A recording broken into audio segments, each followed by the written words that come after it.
When I was a kid, I used to dream about flying through space. Every week on TV, I'd watch my heroes as they jumped into their rocket ships and took to the stars. And I wanted to be like them. They had courage, imagination, and no problem ever stood in their way for long. You know, in the end, when we actually did send men into space, it turned out that those were exactly the qualities it took. I'm John Hudson. This is Pad 39 of the Kennedy Space Center. I was a launch controller here when from this very spot, man took off to fly to the moon. It was a journey that began 12 years before that rocket ever left the ground. And it started on the other side of the world. Back then, we were one of two superpowers that always seemed to be on the edge of a terrible war. In 1957, the Soviet Union launched the first ever man-made satellite into Earth orbit. They called it Sputnik, which means traveling companion. And in a world where peace hung in a delicate balance, it seemed to create a dangerous advantage. Every ham radio operator in America could hear it beeping. People were afraid. Were the Soviets looking down on us, watching us? If they could make a satellite pass over our cities, could they do the same with a bomb? Our own space program kicked into high gear, and less than 2 months later, we were ready to launch our own satellite.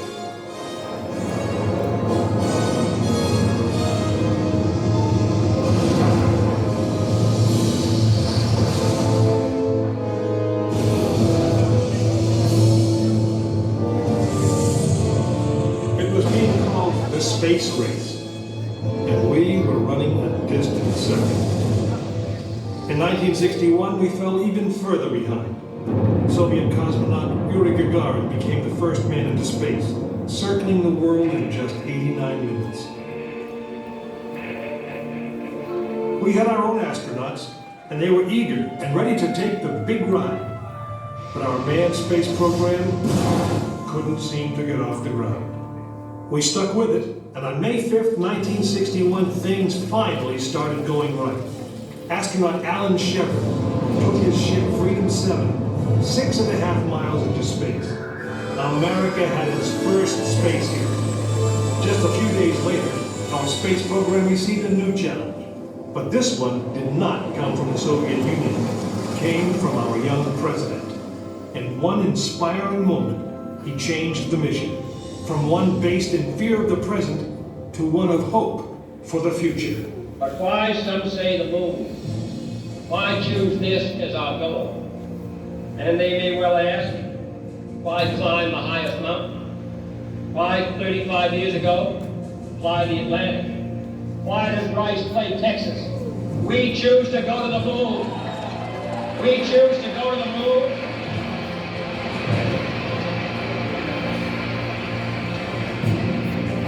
We choose to go to the moon in this decade and do the other thing.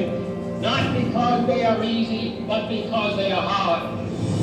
We hadn't been more than 16 minutes into space, and now we were going to the moon.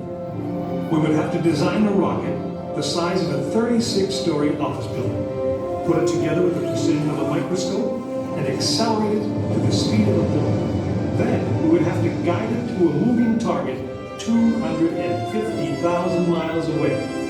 Many people thought it was an impossible dream, but 400,000 of us set about making that dream a reality. It would be the longest, most hazardous voyage that any man had dared to attempt. But step by step, mission by mission, we orbited the Earth, perfecting the skills and technologies we would need on this incredible journey.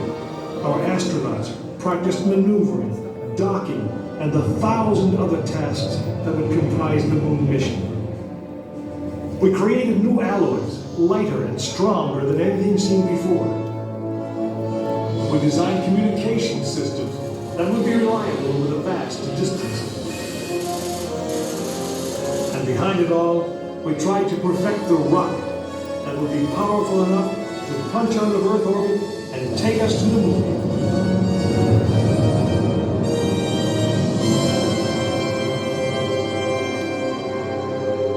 One day, however, the dream of flying to the moon almost slipped away.